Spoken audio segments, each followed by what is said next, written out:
താങ്കളുടെ അഭിപ്രായത്തിൽ ഈ കഴിഞ്ഞ 10 വർഷം ഉള്ള സർക്കാർ ഇങ്ങനെയുള്ള അതായത് കൊള്ളരുതായ്മ ഒരുപാട് കാണിച്ചിട്ടുണ്ട് എന്നുള്ളതാണ്. ഞാൻ പബ്ലിക്കായിട്ട് അങ്ങനെ പറയുന്നുണ്ടെങ്കിൽ എനിക്ക് ലഭിക്കുന്ന വിവരാവകാശ രേഖകൾ എടുത്തിട്ട് മാത്രമേ ഞാൻ സംസാരിക്കുള്ളൂ.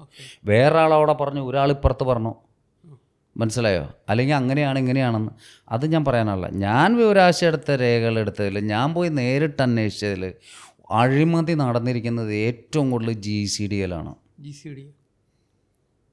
മനസ്സിലായി? എൻ്റെ രേഖകളെല്ലാം എൻ്റെ കയ്യിലിരിക്കുന്നുണ്ട്. അത് വെച്ചുകൊണ്ട് തന്നെയാണ് ഞാൻ വിജിലൻസ് കോടതിയിൽ കേസ് ഫയൽ ചെയ്തിരിക്കുന്നത്.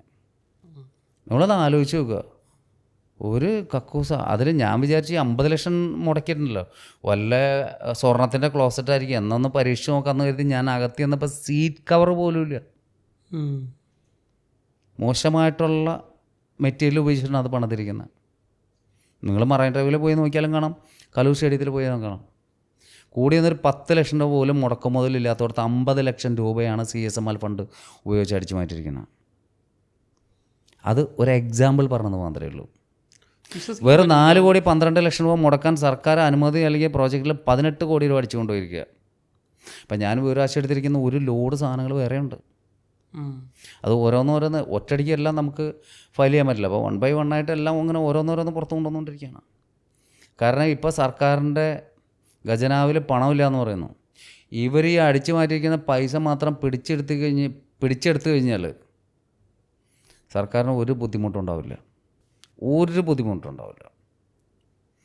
നമ്മുടെ ഒരു 60 നെക്സോൺ കാറുകൾ വാങ്ങിച്ചു, ടാറ്റയുടെ. ടാറ്റ നെക്സോൺ കാറുകൾ MVDക്ക് വേണ്ടിയിട്ട്. ഈ വാഹനം എടുത്തത് എങ്ങനെയെന്ന് വെച്ച് കഴിഞ്ഞാൽ ഒരു സൊസൈറ്റിയിൽ നിന്ന് റെൻ്റേ കാറായിട്ടാണ് എടുത്തിരിക്കുന്നത്. അപ്പോൾ അതിൻ്റെ എഗ്രിമെൻ്റ് എല്ലാം ഞാൻ വിവരാവകാശം എടുത്തിട്ടുണ്ട്. ആ കാറിന് ടോട്ടൽ 11 ലക്ഷം രൂപയുള്ളൂ. പക്ഷേ ഒന്നില്ലെങ്കിൽ 8 വർഷം കൊണ്ട് ഇത് അടച്ചു തീർക്കുമ്പോൾ ടോട്ടൽ കോസ്റ്റ് വരുന്നത് 49,50,000 രൂപ. അതല്ല എന്നുണ്ടെങ്കിൽ 2 ലക്ഷം കിലോമീറ്റർ ആയിട്ടുണ്ടെങ്കിലും അവർ വണ്ടി തിരിച്ചെടുത്തുകൊണ്ട് പോകും. ഈ 11 ലക്ഷം രൂപയുടെ കാറിന് 49 ലക്ഷം രൂപ അടച്ചു കഴിഞ്ഞാലും വണ്ടി അവർ കൊണ്ടുപോകും. മനസ്സിലായി ഞാൻ പറയുന്നത്?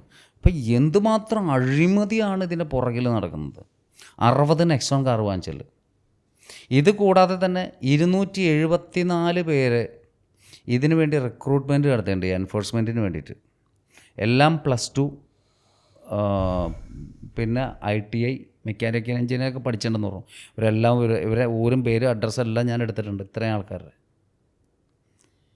അതിൽ പലരും വ്യാജരേഖ സമർപ്പിച്ചിട്ടാണ് ജോലിക്ക് അറിയണം. പലരും ഡ്രൈവിംഗ് സ്കൂളുകാരുടെ മക്കൾ. അപ്പോഴല്ലോ മോട്ടോർ വെഹിക്കിൾ ഡിപ്പാർട്ട്മെൻറ്റിന് കാശുണ്ടാക്കാം. ഡിപ്പാർട്ട്മെൻറ്റിനല്ല, ഇൻഡിവിജ്വലായിട്ട്. ഇപ്പോൾ കഴിഞ്ഞ ദിവസം ഞാനൊരു പോസ്റ്റ് ഇട്ടിരുന്നു.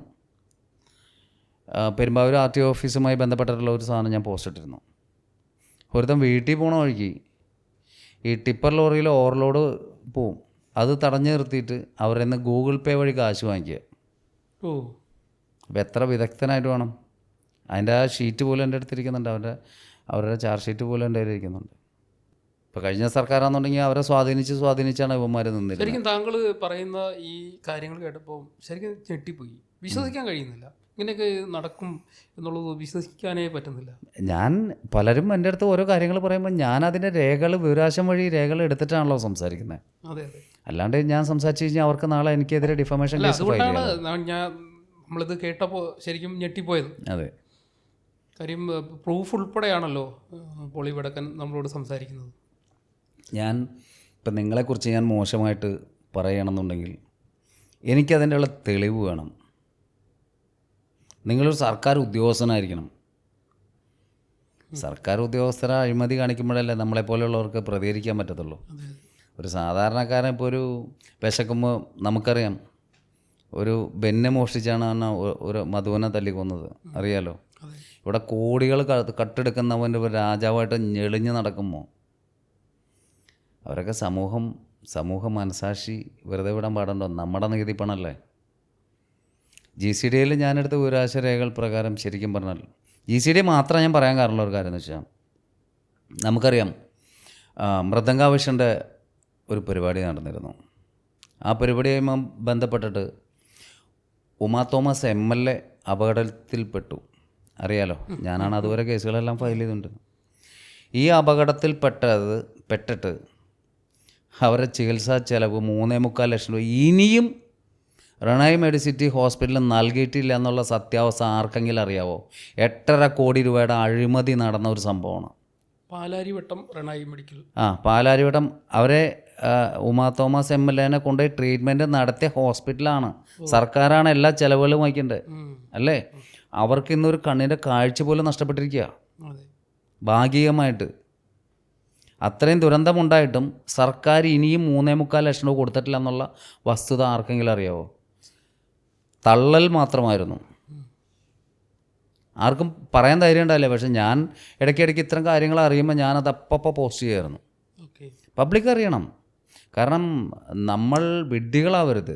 തീർച്ചയായിട്ടും ഇത് പൊതുജനങ്ങളുടെ മുന്നിലേക്ക് എത്തേണ്ട. പിന്നെ തീർച്ചയായിട്ടും പൊതുജനങ്ങൾ അറിഞ്ഞിരിക്കണം. നമ്മളെ വിഡ്ഢികളാക്കിക്കൊണ്ട് ഇവരെന്തൊക്കെയാണ് ചെയ്ത് കൂട്ടുന്നതെന്നുള്ളത് നമ്മൾ അറിഞ്ഞിരിക്കണം. അപ്പോൾ നമുക്കറിയാലോ, വയനാട് ദുരന്തത്തെക്കുറിച്ച് പറഞ്ഞു പോകുമ്പോൾ ഒരുപാട് കാട് കയറിപ്പോവും.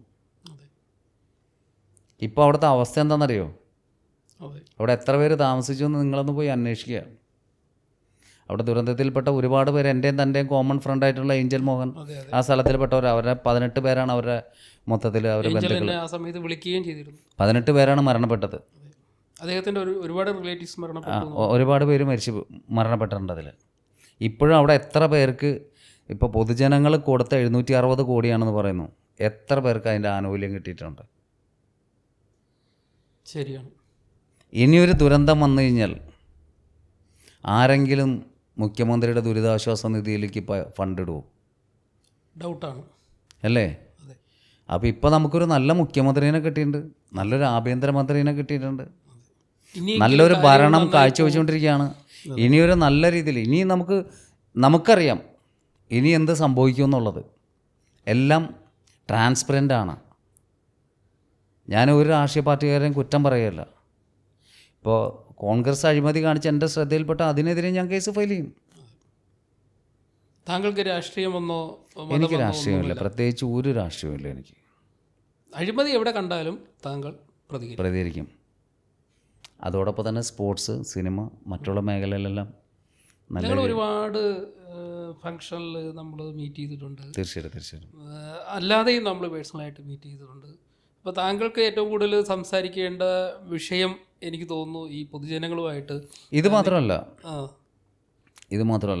കാരണം എന്ന് വെച്ചിട്ടുണ്ടെങ്കിൽ ഇപ്പോൾ റീസെൻ്റായിട്ട് നമ്മൾ ഏറ്റവും കൂടുതൽ വാർത്ത വന്നുകൊണ്ടിരിക്കുന്നത് കിഴക്കമ്പലം ഭാഗത്ത് എവിടെ ഒരു കിഡ്നി ട്രാൻസ്പ്ലാന്റേഷനുമായി ബന്ധപ്പെട്ട് വ്യാജരേഖ സമർപ്പിച്ചതിൻ്റെ അടിസ്ഥാനത്തിൽ 3-4 പേരെ അറസ്റ്റ് ചെയ്തു. ചാനലുകാരൊക്കെ അതിൻ്റെ പുറകെയാണ്. ഈ സമയത്ത് തന്നെയാണ് 500ഓളം കിഡ്നി ട്രാൻസ്പ്ലാന്റേഷൻ നടത്തിയ ഏജൻറ്റിനെ ഞാൻ പോയി ഇൻ്റർവ്യൂ നടത്തുന്നത്. അയാൾ പറഞ്ഞു, ഞാൻ ഇത്രയും ചെയ്തിട്ടുണ്ട്, ഞാൻ ഇന്ന ഹോസ്പിറ്റലിന് വേണ്ടിയിട്ടാണ് ചെയ്തത്, ഇന്ന ഹോസ്പിറ്റൽ. അതിൽ 90% വ്യാജരേഖ തന്നെയാണ്. അല്ലാണ്ട് ചെയ്യാൻ പറ്റില്ല. അത് അയാൾ തന്നെ സമ്മതിക്കുന്നുണ്ട്. എന്തുകൊണ്ടാണ് ചെയ്യാൻ പറ്റാത്തത്? അതായത് ശരിക്കും പറഞ്ഞാൽ പണ്ട് ഇതുപോലെ ഒരുപാട് തട്ടിപ്പുകൾ നടന്നുകൊണ്ട് തന്നെ കൊച്ചിയിലുള്ള പ്രധാനപ്പെട്ട ഹോസ്പിറ്റലിൽ ഇതുപോലെ ഓർഗൻ മാഫിയ പ്രവർത്തിക്കുന്നുണ്ടായിരുന്നു. ട്രാൻസ്പ്ലാന്റേഷൻ നടക്കുന്നതുമായി ബന്ധപ്പെട്ടിട്ട് തട്ടിപ്പുകൾ നടന്നപ്പോൾ സർക്കാർ തീരുമാനിച്ചു മൃതസഞ്ജീവനി എന്ന് പറയുന്ന ഒരു ഓർഗനൈസേഷൻ കൊണ്ടുവന്നു.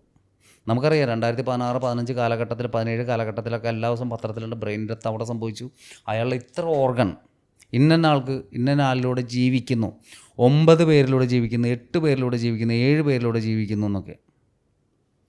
വെറുതെ കിട്ടുന്ന ഈ അവയവങ്ങൾക്ക് എവിടെയെങ്കിലും ഏതെങ്കിലും ഒരു ഹോസ്പിറ്റലിൽ ഫ്രീ ആയിട്ട് ചികിത്സ നടത്തിയിട്ടുണ്ടെന്ന് താങ്കളുടെ അറിവിൽ കിട്ടിയിട്ടുണ്ടോ? ഒരിക്കലും ഉണ്ടാവില്ല. അന്ന് ഇയാൾ എടുക്കുമ്പോൾ 252ഓളം ബ്രെയിൻ ഡെത്തിൽ, 500ഓളം kidney transplantation, heart transplantation, liver transplantation, ത്വക്ക്, അതുപോലെ തന്നെ അറിയാലോ ഓരോ ശരീരഭാഗങ്ങൾ. കോടിക്കണക്കിന് രൂപയാണ് ഇതിൻ്റെ മറവിൽ നടന്നിരിക്കുന്നത്.